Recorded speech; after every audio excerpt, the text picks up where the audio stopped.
Luke Remington, co-founder and MD of Haus House. Thanks very much for coming on the podcast. Thank you for the invite. I practically feel I've got real estate royalty here. Really? Yeah. That's probably put an extra bit of pressure on me, and very kind of you to say so, but no, I wouldn't go that far. Lots to dive into. Perhaps you'd like to just introduce yourself and give a little bit about your background, and then we'll get going. Yeah.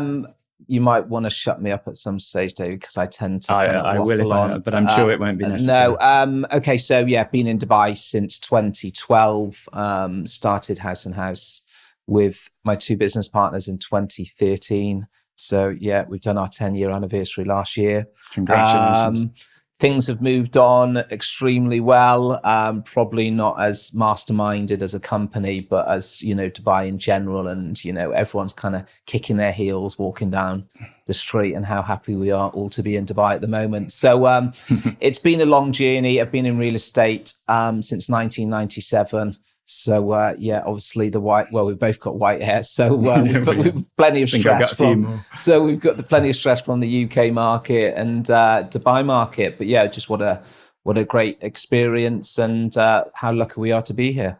I want to dive into tremendous success at Haus House. I did a chat GPT thing earlier, and you're top 3 according to Oh, really? Yeah. Okay. But before we do that, let's just go back to, because you spent most of your childhood in Tenby, is that right? I did, yeah. I went down to Tenby at an early age, probably about 8-9 years of age, after being in the Midlands. So we're both from the Midlands, and we've obviously got connections in Worcester and Malvern and all that kind of stuff. So went down to Tenby, seaside resort, pretty much English people in Wales, down on that west coast. Little England beyond Wales. I think that's what they call it, isn't it? Holiday home area, the butcher, the milkman, the banker, and it's a real community, and extremely, extremely busy in the summer, and then dies a death in the winter. So you see the sheep and the cows, and you can wave at them rather than the tourists. But yeah, lovely way of life, and probably a different life to what we are today in terms of quiet, going out and playing football with your mates till 10, 11 o'clock at night. No mobile phones to find out if your mate's turned up and where he is, or if he's not there, where is he? Just that old school life. And then I did my secondary education there. And, with the whole Oasis kind of coming back out, I remember I got my GCSE results. We're all thinking back to what we were doing. Yeah, I got my GCSE results on the day that Oasis launched one of their albums, and I think we waited to get the album outside Woolworths before we went to get our GCSE results. So you got your priorities right. We did, for sure. Yeah. Well, get the album, then go and get your results. The results, probably looking back on it, turned out as I would expect, not particularly great. I wasn't one that, for sure, by far, wasn't one that really studied. I didn't really enjoy studying. I didn't really enjoy school. I didn't really enjoy learning. And when I got the results, I don't know, it was a long time ago, but I think, well, there isn't really a huge amount of disappointment there. You've probably got out, Luke, what you put in. And you faffed around, and you're probably trying to impress too many of your friends by getting kicked out and doing things you shouldn't have done. And you then go on to your A levels, and you pick something out, and something that just to get you through. You then get that decision with university, and the university was always one, dude, where I saw so many people come out of university choosing something for the sake of choosing it, coming out with massive loans and debts, and then never pursuing anything remotely close to what they've studied. And I just didn't want the debt. And I think at that time, maybe it was overhearing conversations with my father, saying to my sister, how have you managed to accumulate so much debt? Like, what have you been doing? And, obviously the student union comes into conversations, and, find a campus close to the student union, and, there's this party, and there's this party, and there's this party. And I don't know where it came from. Yeah, good foresight. I think you caught it right. I think it's different today. than it probably was back in our day, in that I think it's probably more important to get. I believe from looking if somebody came to House and House and they'd showed they got good experience, great aptitude, you wouldn't worry about the degree, but I think real estate is different in terms of, let's be honest, we're not brain surgeons, and but if let's say you're going to work at Emirates or something, they're probably looking for some grades of some sort, no matter what position you're going in at. Sure. So real estate really does tend to take in anyone probably like myself that didn't have the grades, but maybe could talk to people and, could build a connection with people and a relationship with people. And go on to do business.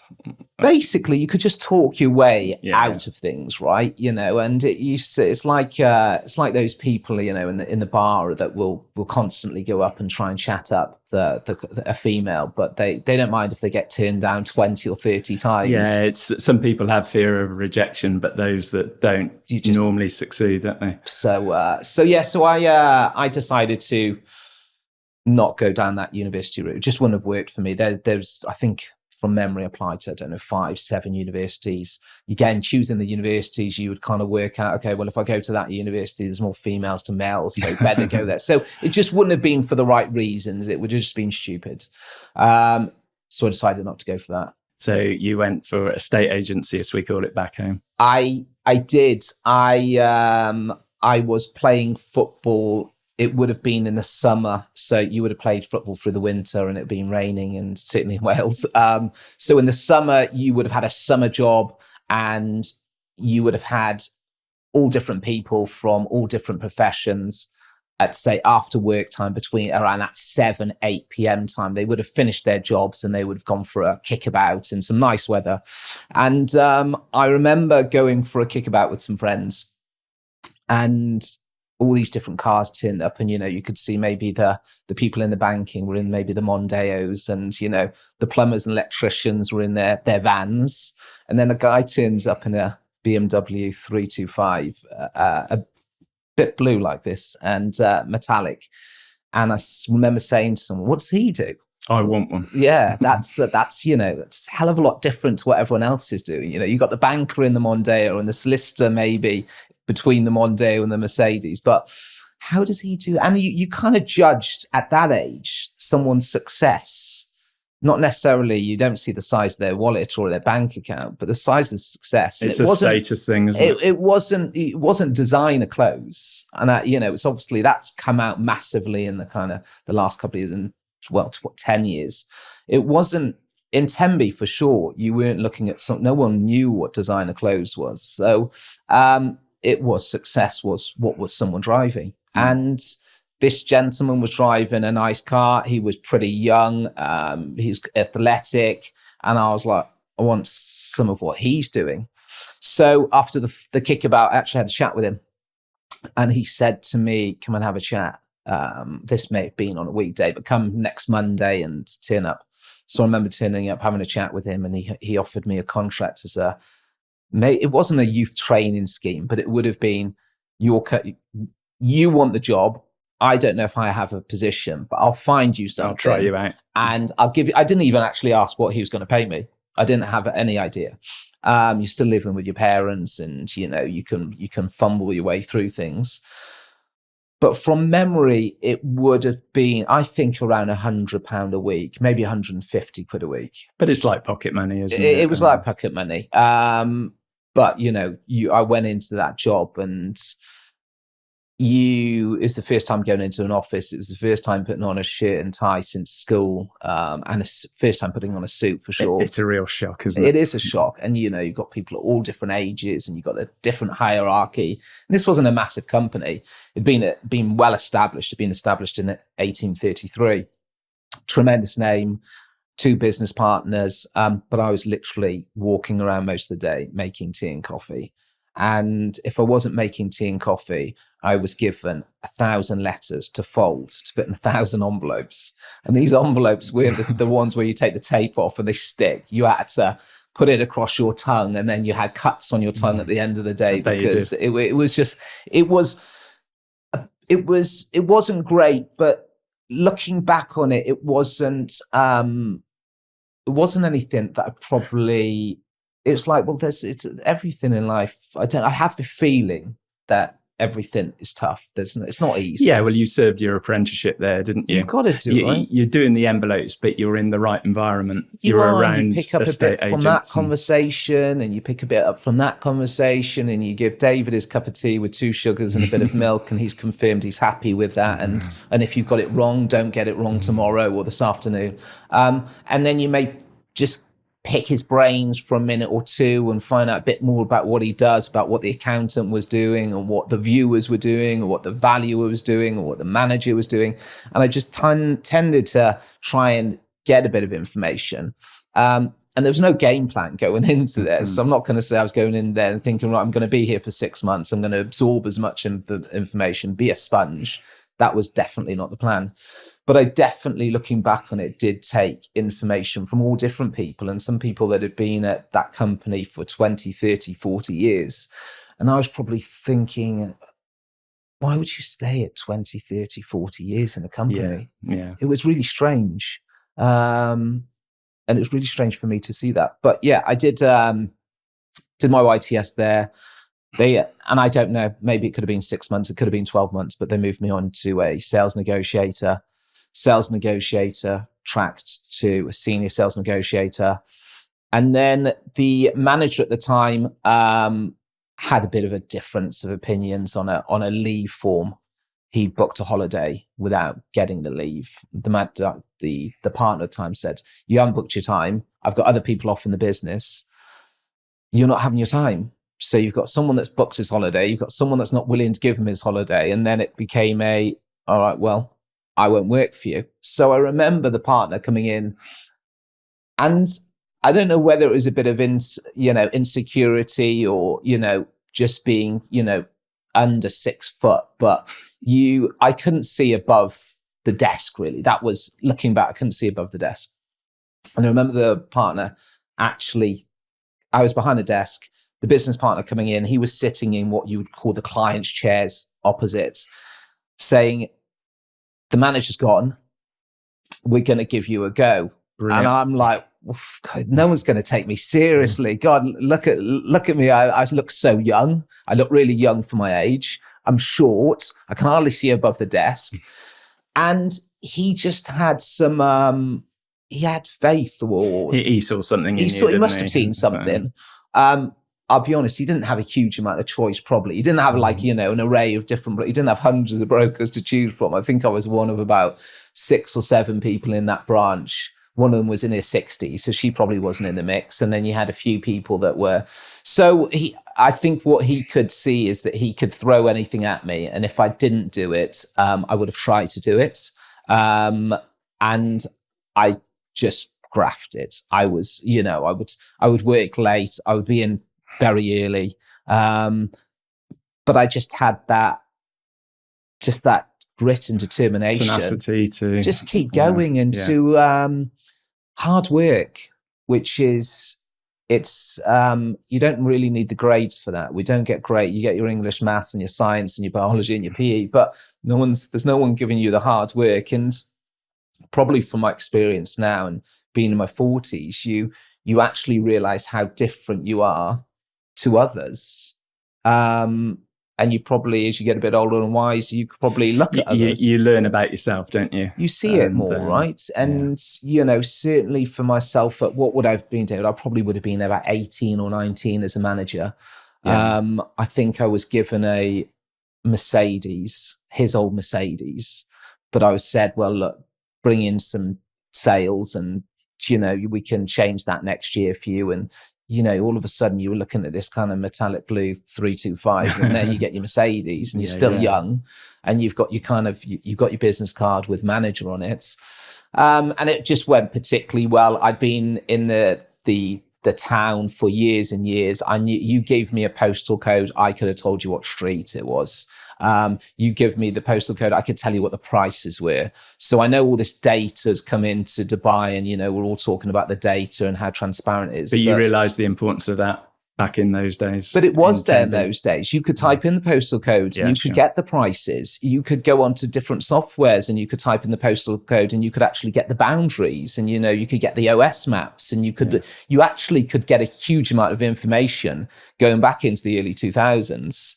So we know that technology has moved on, but you had Rightmove then. You had different portals that would have been doing stuff. So I had a really good understanding of the area. I knew everyone. People knew me. I think at one stage we did a bus campaign. So we were on all the back of the buses. We were selling 1 in 2 properties. Wow. So we had 4 or 5. You turned that into the number 1 estate agency in Tenby. I would say it was a large part to do with it. I worked ridiculous hours, but I was young. Of course I'm going to work ridiculous hours. What else have I got to do? I've got kids to go home to, or a wife to go home to. So that hard work wasn't a problem for me. And we did particularly well. The other agents, I wouldn't say probably, I wasn't your typical manager. The rest of them were wife and kids, get home, and, your dinner's on the table. I remember people would actually be walking down past my office, and within my office was my office, a little glass office, and people would be walking down, knocking on the window and being like, it's 10 o'clock at night, what are you doing? But if it meant getting out that valuation to that client that I'd been to that day, because I want them to receive it the next day, we weren't emailing, we were sending, everything was snail mail. So, you put the first or the second class stamp on it, depending on how much of a good service you want to give to the cut your lip again. But that was, it was looking back on it was really good. But I think there's a big lesson there, isn't there? Because for people that want to get into real estate or any other line, you were doing that back then and it worked for you. Or whether you're in the UK, Dubai, or anywhere else in the world, you've got to put the hours in, particularly in the early days. I listened to a lot of people. David, I was telling you, I was listening to a podcast about an Australian agent. Hard work, that's what he talks about. I think if I went onto a Spanish podcast and could understand Spanish, or if it's in English, same story. Hard work, the US hard work. Is that Josh Fegan? It wasn't Josh Fegan. This actual guy is a real estate agent in an area, Gold Coast, and he was just discussing. He brings different people on, but he's talking about what defines the success in it. Yeah. But we'll get on to that in a bit. So you did 10 years in Tenby? 1997 to 2012. Oh, a bit longer. So I've never handed in my notice. I've not jumped around, and my CV is very, very small because I hadn't jumped around any jobs. That was the first one I went to, and that's sure. So and then in 2012, you'd had all this success. And you decided to make the move out here. I it was a decision. And again, and we'll probably put this, I don't make these massive plans. And I think you're a bit younger then. I was in my early 30s. I was footloose and fancy free. I didn't have to speak to a wife, and I didn't have to, say like, oh, can I move? Because we got kids. I was buying into this estate agency that I'd worked at since 1997. Oh, so you had a financial interest? So I was offered to buy into it. Okay. I was, it'd been in the same family and for hundreds of years. But I felt I was doing a lot at that company. I was selling 1 in 2 properties. I was going into meetings with the banks. I think I was in managers' meetings, and I feel I was probably giving more than 90% without, trying to big myself up. I was giving more than 90%. And there's probably a lot of other managers in there thinking, well, what does this 25-year-old know? But you could look at the numbers. My office was bringing in the most amount of money. I was selling 1 in 2 properties. So it could back up that, okay, maybe young, but maybe he does know what he's talking about. So I asked for a partnership. They basically came back and said, no, guys, come on, it's 2012. Been here 15 years. They'd offered me, I don't know, David, 22%. And there's 2 other guys. So I was still going to be the smaller shareholder, and I was probably going to have to listen to them for the rest of my life. I was getting a big loan from HSBC. HSBC were basically saying, if anything happens to the business, we're going to take your house. I had a very small terrace house in Tenby. But they kind of worried me a little. But I saw they had massive houses, and I saw that their kids were in private education. And I saw that they were going on ski holidays. So I was in a bit of a tug of war to, okay, well, we all hear that the greatest, rewards with the big risks and stuff like this. So maybe it's worth the risk. Then you speak to someone else. Yeah, but you're going to lose your house. So I spoke to an accountant. He was like, doesn't seem like you're getting a great offer, Luke. So I was speaking to a friend at the time who was selling caravans because there's lots of caravans, lots of parks around there. And there's a lot of people actually in that industry that earn actually a lot more than estate agents. So if you actually are any good at estate agency, move on to caravans, you make more money. Sure. But you've got to be a bit more social. You need to go out with your clients, drinking into the evening, and all this kind of stuff. Anyway, I didn't go down that route. But anyway, he applied to come to Dubai. And I actually remember where I was driving. And at that time, I'd been offered the partnership, but I hadn't declined it. I was just trying to sort out finances. And I didn't really go to my dad or my mum. We didn't really have that kind of bond where it was just, Luke, you've got this far. Just go on your own and decide what you want to do. So a friend said he applied for a job at a real estate company. I don't know what happened. I don't know whether he got it or he didn't have, but he got it or he didn't get it. But he decided he didn't go. So I said, send me some information on that. And then he sent me the information on it. So over the course of a month, I said, look, let's both apply and let's give it a try. And we both applied. I had the interview before him. And so one of my best friends since, 8 years of age, one of the guys I played football with, grown up with, used to work with me at the estate agents, schooled with, bought the Oasis albums together. We both applied and we applied at the same company and both got jobs.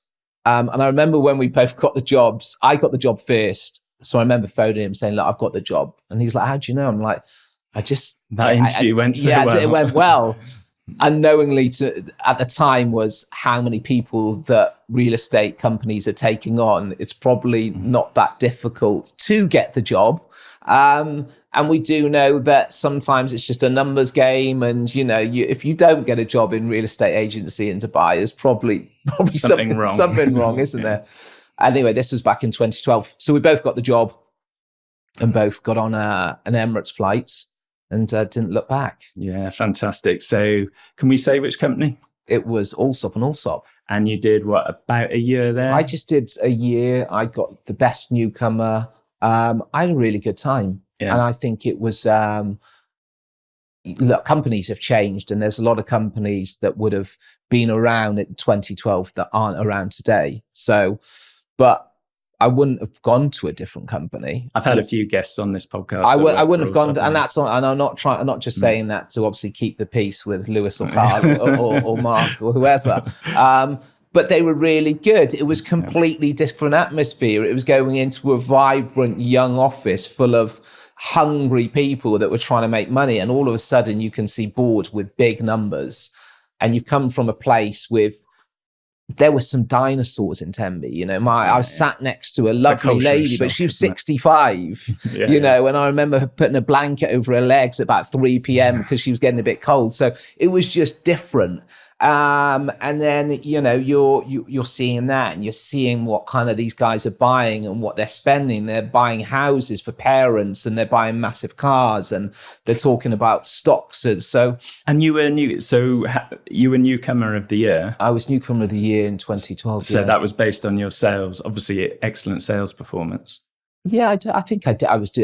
There wasn't a month because you're talking about these big numbers that people are putting up, but you're the best. I was up there. I would have been in the top 10%. I would have thought. I don't know, but I would have been up there. So you showed real aptitude. I was in there pretty late. I had that installed into me, and I remember saying to my mum, or I had a girlfriend at the time when I moved out. I remember said, "Don't expect to hear from me a huge amount."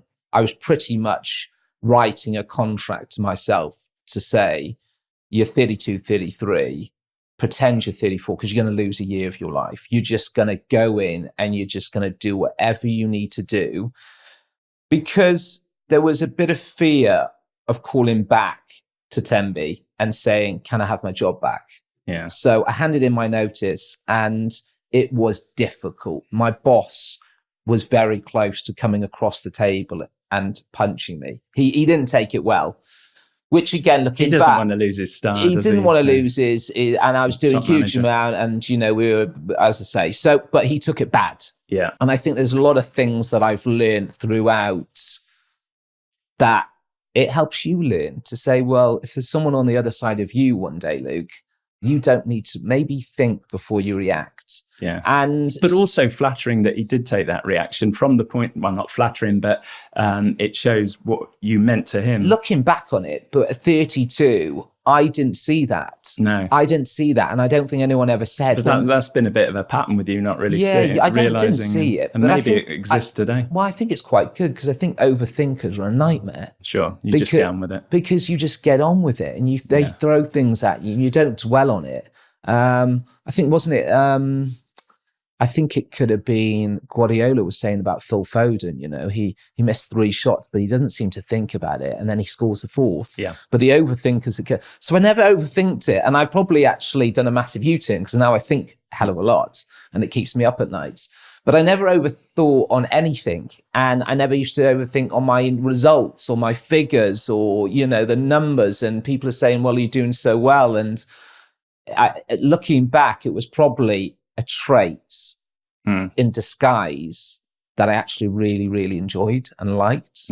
And I was just very humble with it. So yeah, I had a great time there and it learned me how to hit phones because we didn't really hit phones in the UK. And you heard Foxtons hit phones and you heard that there was some aggressive companies in London hitting phones. You would think when you look at Foxton's success, and yeah, we're all aware of that, you'd think more would emulate. And it wouldn't just have to be in London; it'd be all around because hitting phones. I mean, it is frowned upon up to a point, but it does have its place as well. Yeah, I think even looking back on it, it was a bit silly, really. You'd value David's house on the Thursday, and you'd probably give him a call on the Monday. But if he doesn't answer the phone, you leave him because you may have left a message on his answer machine. I don't think you would have you wouldn't have had his mobile to call. And if you don't call his mobile, you call his wife's mobile or someone's mobile.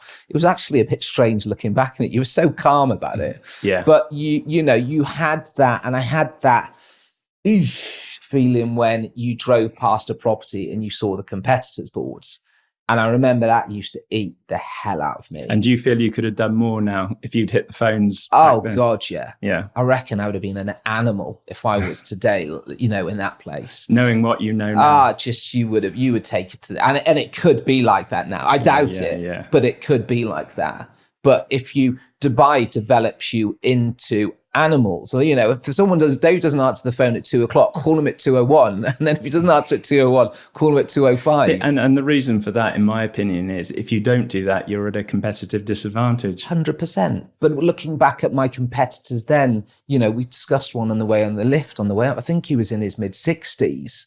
He doesn't want to. He doesn't want the fight, and the other competitors. But if he doesn't, he goes out of business, doesn't he? Well, a lot of them didn't. Stupidly enough, they didn't because they had such a good name, a brand name. Sure, but they would have done if there were enough people like you being more coming aggressive. into it. But there wasn't because these smaller towns, and that is the fundamental difference between the success in Dubai and the success in the UK, that the brand is a massive part. So I actually spoke to my business partner this morning. I was walking past, he was showing me a property he's just put on the market in the Oxfordshire, Cotswolds regions.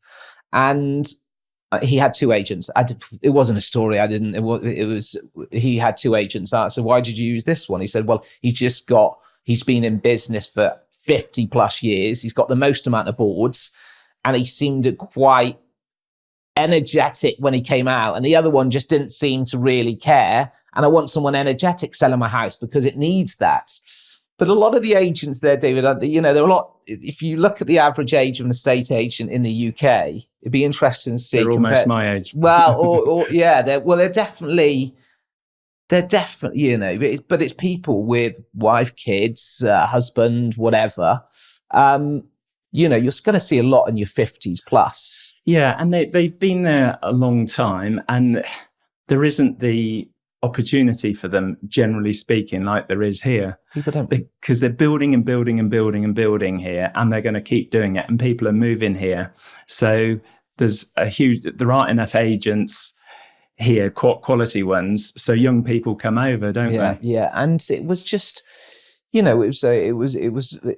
You just found if you had that sales ability, then you could go in and you grow the tree. The salaries weren't fantastic, but I had a really good salary. I moved up considerably. So, being in Tenby, I wasn't far off, 100K a year or something like that. Plus I had my new Mercedes each year. Yeah. So actually looking back, I was on a pretty good one. I managed to afford to buy a house. I bet you were in a better position now then. For sure. And, it's you look back and, I was with some friends on Saturday, and it's always good to reflect on it and just think, how many people don't do these things, or maybe I didn't see an opportunity, David. I didn't, and I'm not going to sit here and say, I had some great bit of advice that led me down this path, or I knew Lewis to get me into the role, or there was a connection. I've never been to Dubai. I'd only been to Spain, and I used to go to Spain every so often, but I didn't. Were you not tempted to do it there? Because a lot of agents went there first to Spain. To Spain, I don't know. Ocean View were in Spain before. Ocean they were in View, Dubai. Yeah, I actually was dealing with Ocean View, trying to sell properties, but you weren't earning enough money to buy property in Spain, and you probably heard about the language or something. I just don't know. Maybe if I'd spoken to my friend and he'd just been offered a job in Spain, or he applied to a job, I might have chosen. I didn't think about things. I'll be honest, I didn't even know about religions. I didn't know what mosque was. I didn't know if someone said, well, what's the difference between Muslims and Muslims? I wouldn't have been, well, there's some differences between this and this, but I didn't look into these things. I didn't know it. So I got on that plane extremely green. Maybe it's because I didn't have that city upbringing. I wasn't in London or Manchester. And, a lot of my mates that kind of were coming into Allsopp at that time would have been from cities. You would have had people from remote kind of coastal resorts and farm areas, but you could definitely see the ones that come from the city and had a bit more kind of swagger about them. And sure, yeah. So you're at Allsopp and Allsopp. You were there about 12 months roughly. Yeah, maybe 12 months just over. And then obviously you met your two business partners, James and Simon. We were all there together. Yeah, we were all there together. We were all sat at a table, probably not much bigger than this, and sat around. I think you told me before there were 4 of you. Yeah, there was 4 of us on Three a pod. 3 of you set up. Yeah. How does that 4th guy feel now? Do you know? Do you keep in touch? I don't know. I think he's gone on to do with the 4th person. Yeah. Oh yeah, probably looking back, it's like the 3 musketeers left one on their own. But we just tended to get on well. We were probably, just there were, again, I don't know. I'm not overthinking it. There wasn't a huge amount of conversations that probably went into it. And I'm not going to sit here and say, there was massive amount of planning gone into it. There wasn't. But yeah, so we all knew, or we could see, because it's evident in Dubai real estate, who is doing well and who isn't. There's no hiding space. So you probably want to go into some business with someone that can make numbers, because then, they can communicate. You want to go into people that you kind of like. I've judged them over the course of a year, right? I've interviewed them over the course of the year. Sure. So you've probably had a few social gatherings together. You've probably seen what they're like during office hours, what they're like after office hours. And that's what I say to a lot of people in House and House at the moment. I don't need to interview you to move you up, because I've been interviewing you for the last however many years you've been here in social events, not social events, how you react to this circumstance, how you react to that. Exactly right. And it makes me laugh. We both like football. Yeah. And you've got a quality manager, and he has to sit and interview. It doesn't make any sense, does it? Doesn't make any sense, because you can see what they do. But I suppose you've got the culture, and is he going to work with our culture and our values and our beliefs and all these kind of stuff? And so we decided one of my business partners needed to make the move for reasons that I'll probably keep quiet, but he needed to make the move. Which then was probably spearheaded kind of, well, can we do something ourselves? Can we change it? And again, probably not a huge amount of thought. Did we actually think we were going to better them? Probably not. And you talked about the chat GPT, and we're third. I don't know who's first, second, third, fourth, fifth. And I don't know what, is it the size of you? Is it your turnover? Is it, I don't. It's a combination of factors, including sort of Google presence. Reviews and because you're massive on digital marketing, which we'll get into. It gets us probably up there. Did we think we were going to succeed or fail. I think we could probably just see that we had a good work ethic. Worth a shot. And it was worth a crack. And going back to it, this is what I say. It's difficult to start an estate agency in the UK because of the brands, because of David's parents sold with them and the grandparents sold with them. So you're just naturally going to go there and you're going to sell with them. Yep. And the high street's really important, or it was then. You would walk down the high street and you would look in the windows, and they over the course of years that you're living in that town or city or what have you, you would get to know someone that worked there. So it's a lot more important there than it is here. And that's where the whole kind of probably UK agency moving to kind of to warehouses and, out on the outside to save that high street office rent. It's not going to work. It's not going to work. And then you find here that there was no high street, and therefore you'd be working on, the 30th floor of that building. Your competitors on the 28th floor, and then you got another competitor on the 26th floor. So you're all scattered around. Also here, digital marketing, social media is a lot bigger than it is in the UK even now in terms of real estate. Right. And so that encourages personal branding, and that really helps individual agents. But it's also true to say that you say the name's more important back home, but House and House is massive here. Everybody's heard of House and House. It is. Do I think had I started House and House in the UK in 2012, we could have had the growth that we had in Dubai? No. Do I think we could have had a few failures? It could be a completely different name now. I think, that the money that needs to go into it You three guys would have made a success of it. Hopefully. It just wouldn't have been as... Because you're helped by the market here, aren't you? Of course. And it's intelligence, hard work, and the market. Yeah, we were helped by, thankfully we all got to know each other at Allsopp, and, we had that platform and that understanding of how it worked there and why was Allsopp such a leader then as it is today, that we could see what they were doing probably differently to a lot of others. So although there wasn't the 6,000 brokerages that we can see in excess of today, there was still quite a lot around in those days. But they were doing obviously something different to a lot of the others, to 95% of them. Yeah. And then, so there's the three of you that are set up. Three's a great number, isn't it? Because if there's ever a disagreement, or you can always have a majority decision. Yeah, my mum always said to me when I think I was going on holiday, she says, how many going? 3? Okay, well, 2's company, 3's a crowd.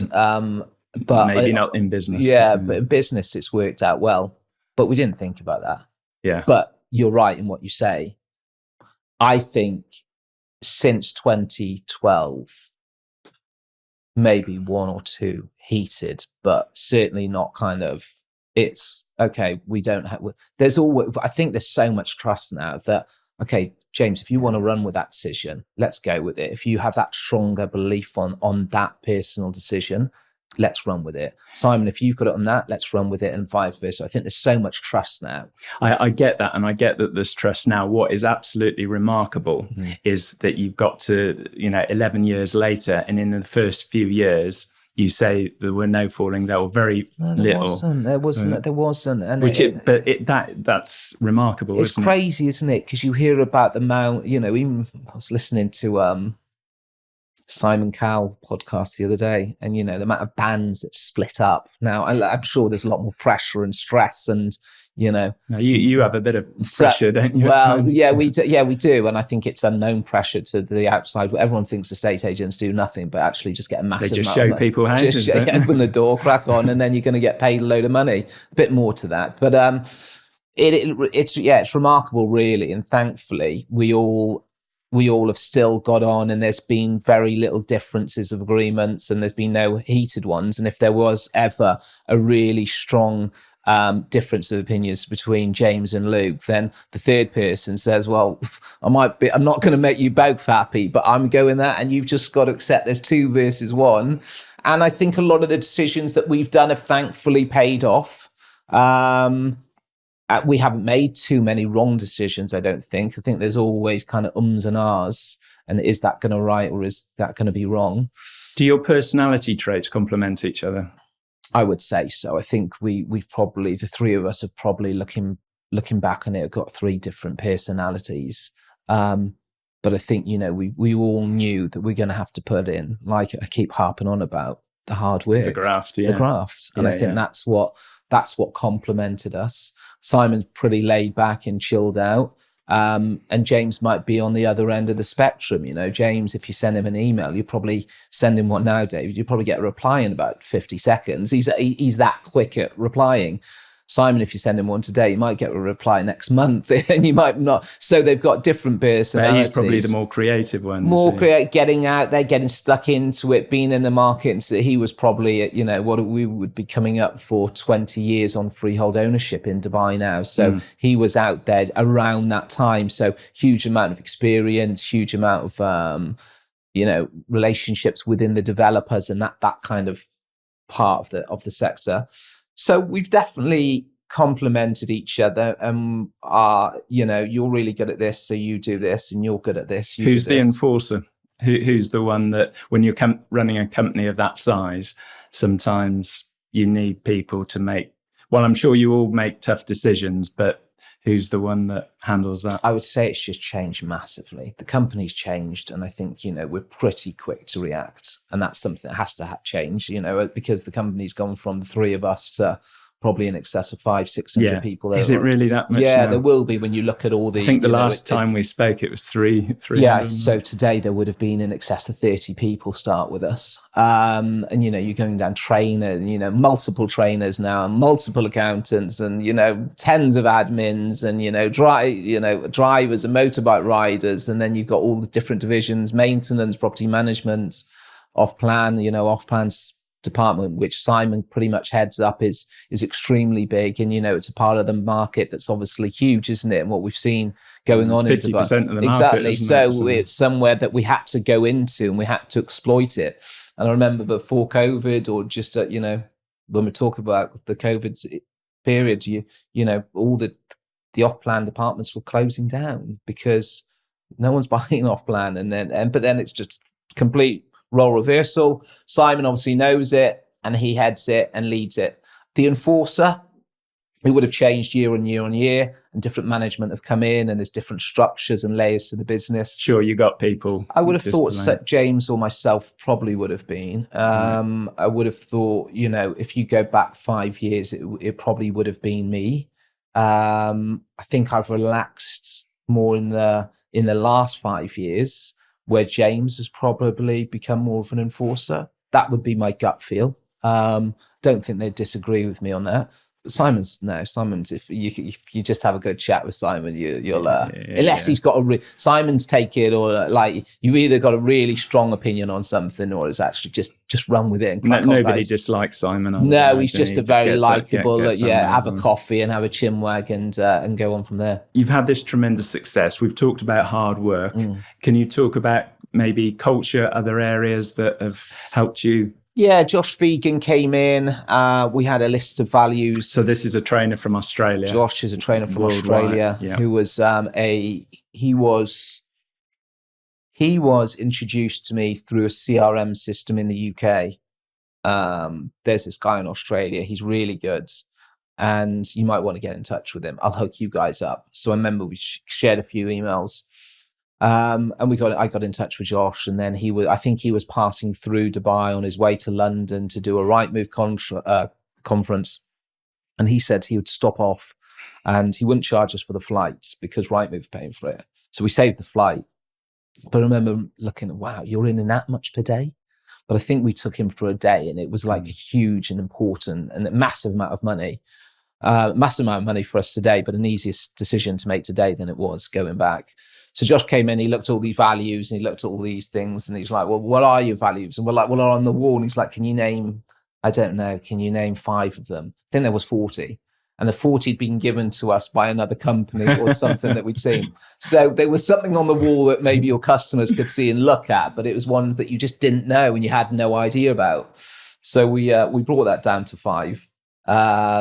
And they then, we introduced those 5s. They were discussed in meetings. We talked about them. We and ahed. We changed them around slightly, but they're just integral to every part of the business now. Meetings, discussions, issues. Okay, well, were you positive? Did you feel you were positive and proactive on that? Or, a Google vote? Google review comes in. Okay, well, Warner's obsessing over the customer.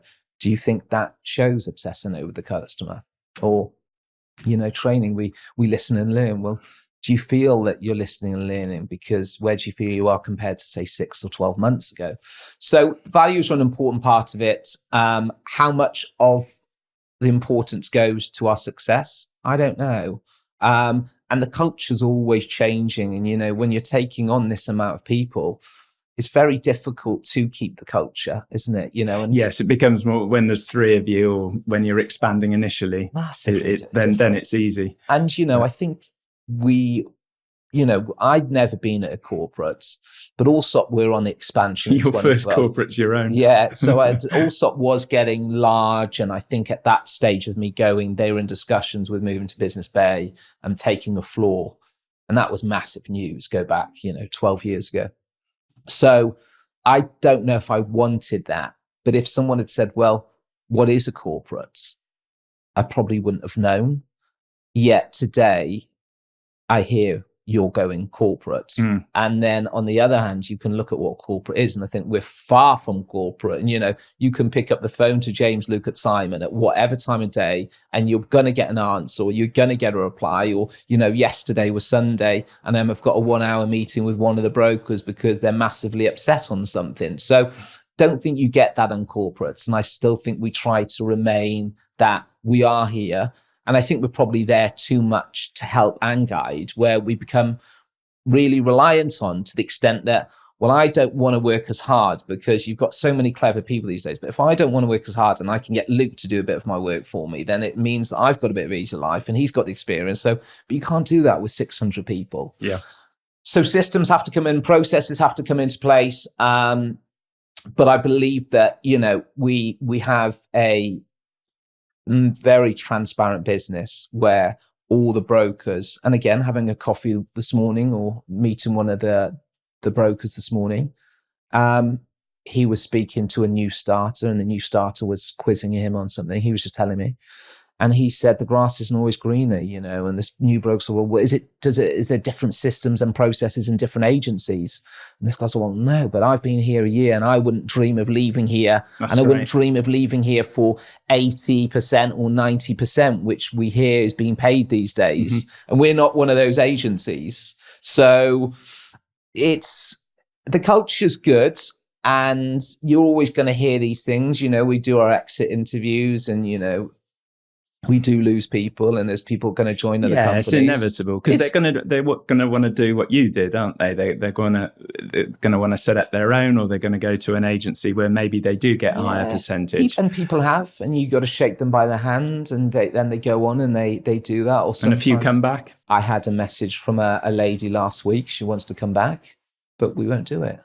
Really? People have made it very, very rarely. That's a message to the agents that are there now. Well, it's just, look, there's 6,000 agencies out there. If you want to meet us and you want to go elsewhere, there's a reason, and I get that. And you're not like I said, I've learned from my experience when I handed in my notice and the guy wants to, knock my teeth out, that it's not a nice position. So if people want to go, hopefully they thought long and hard about it. And if they think it's better, then I get it. And if it's not better, there's another 6,000 agencies to choose from. But to come back, I think, is always a difficult one, because, but when I was there, they did this, or they did this, or, but we wanted, and it just causes, and I think there's so many people out there, and we're so fortunate the way Dubai's expanding and growing, that we don't need to take people back unless they are real superstars. But with people, the ones that had or did come back previously, I never think they last. They never last. And we've brought people back and we've signed them into contracts, say, well,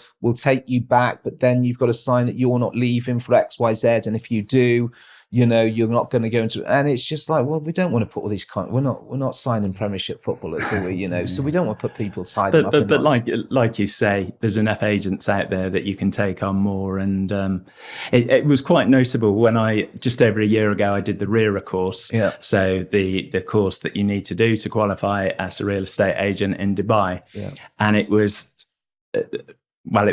I won't say which agency it was, although their name has already been mentioned, and Haus. Those were the two big agencies with loads of staff there. I could tell a massive difference between the house and house agents and the other ones. And we know that the percentage that will actually be there in 12 months, 24 months, I don't know, maybe it's going to be around half, something like that. But I thought, yeah, of the house and house ones, there's a good chance these guys are going to make it. So your recruitment is very good from the beginning relative to other agencies, I would say. Recruitment, I think, is good. We've had a check. There's been probably, if we look at 2024, it's probably been a massive amount of attention and focus on the recruitment, as you'll probably find with the top 10 or top 20 agencies, because we can see a market on fire and you're thinking, well, if I've got a 25 goal or a 2026 goal or a 2027 goal, I could probably hit the 2027 goal in 2025 if I recruit and expand. You can't do the business without the agent. You can't do the business without the agents. However, the bigger the engine, the chassis's got to change, or the cogs have got to change, because you can't just bring in the brokers and not have the support structure to support it. So there's a lot of things that change. And I think that's where it's ridiculous when you see agents failing today, or agencies failing, which you still hear about. You think, well, what on earth are they doing wrong? You know, the buzzword worldwide is Dubai. We've got a population growth and double and all these kind of things. How on earth can you fail? But people do. But I think there's more behind the scenes that say, well, if you're taking on 32 and you're going to keep taking on 32, or you take whatever you're taking on, if you've got the marketing department to support them, if you've got the HR department to support them, if you've got the management structure to support them. So there's so many structures to the business to support that. If you do genuinely care with your heart to say, well, I'm taking David on and he's not 1 or number 2 or number 8 or number 15 of 32, he's David.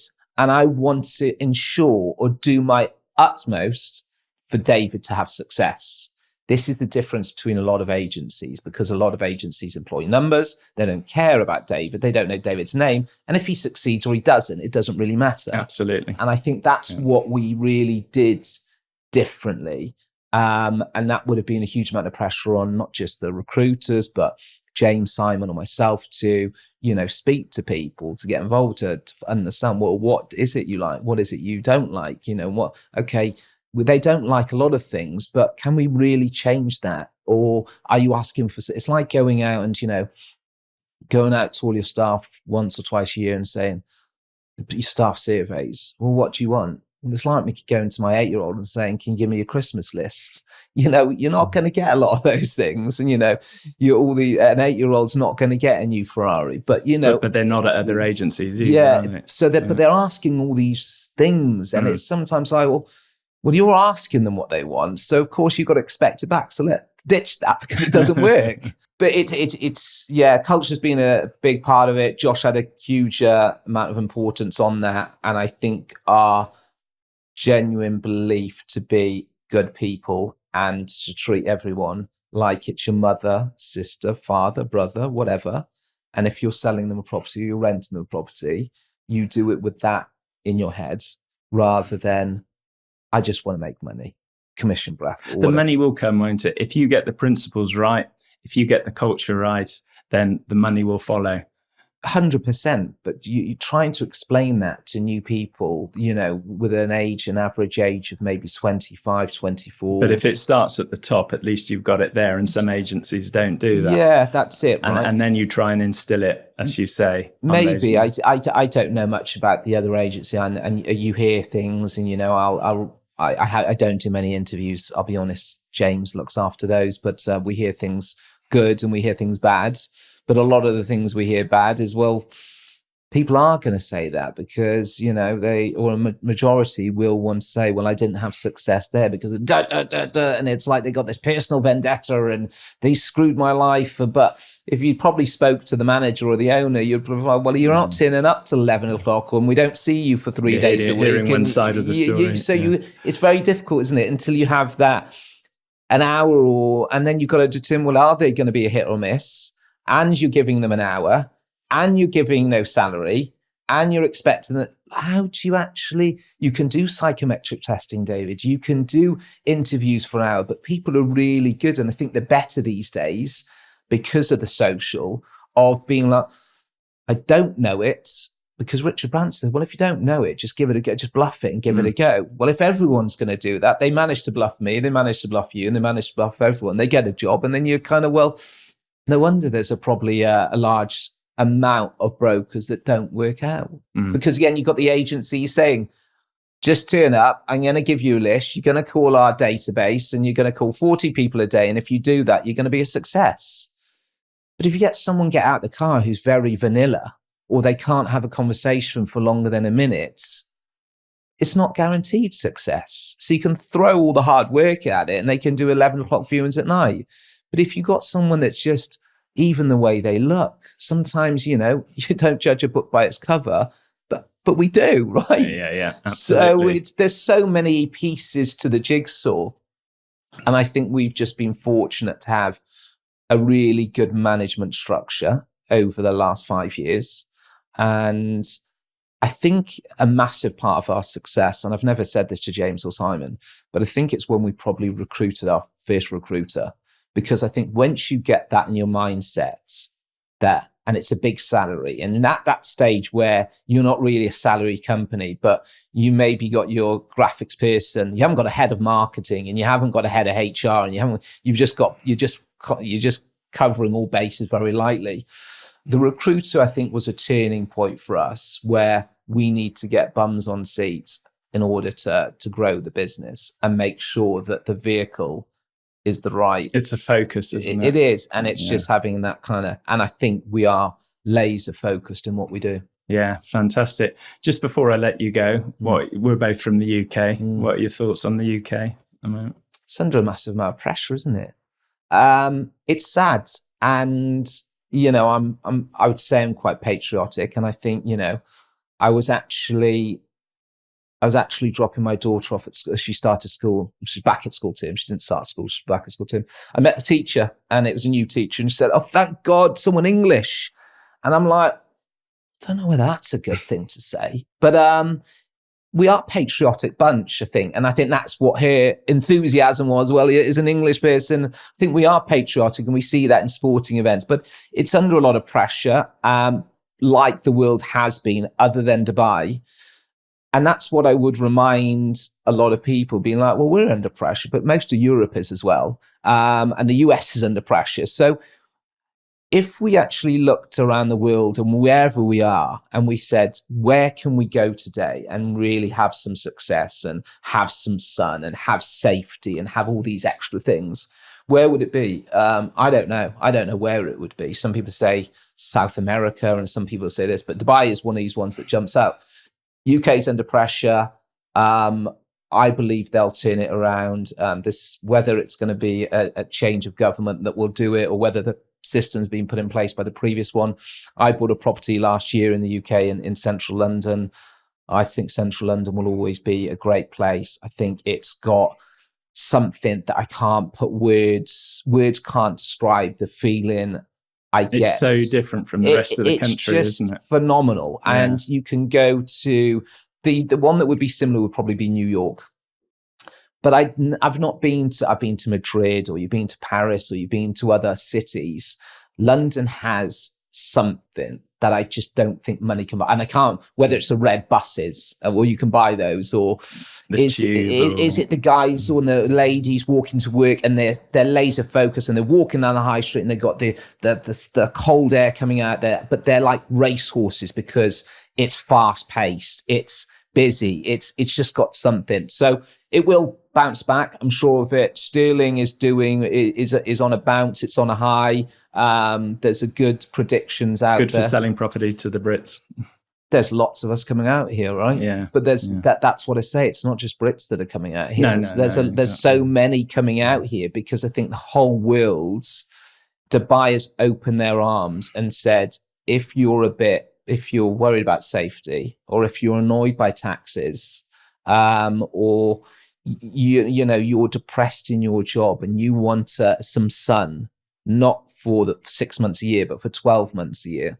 And we sort of talk about this time and time again, but let's take taxes, for example. The difference between zero personal tax and, I don't know, 50, 55%, it's massive, isn't it? It's crazy. And you effectively double your salary. It is, and I think people will pay the taxes. I don't think the 50, okay, granted, and we go to some of the highest tax rates in the world, like Australia, and UK. I think people would pay the taxes if they see the benefits. Yeah. It's when you pay the taxes and you have a difference of opinions to the enforcers. This is where the problems are. So a lot of these people that are moving here are fed up of paying the taxes, or now introducing VAT on private education, or there's just building blocks to say, come out here.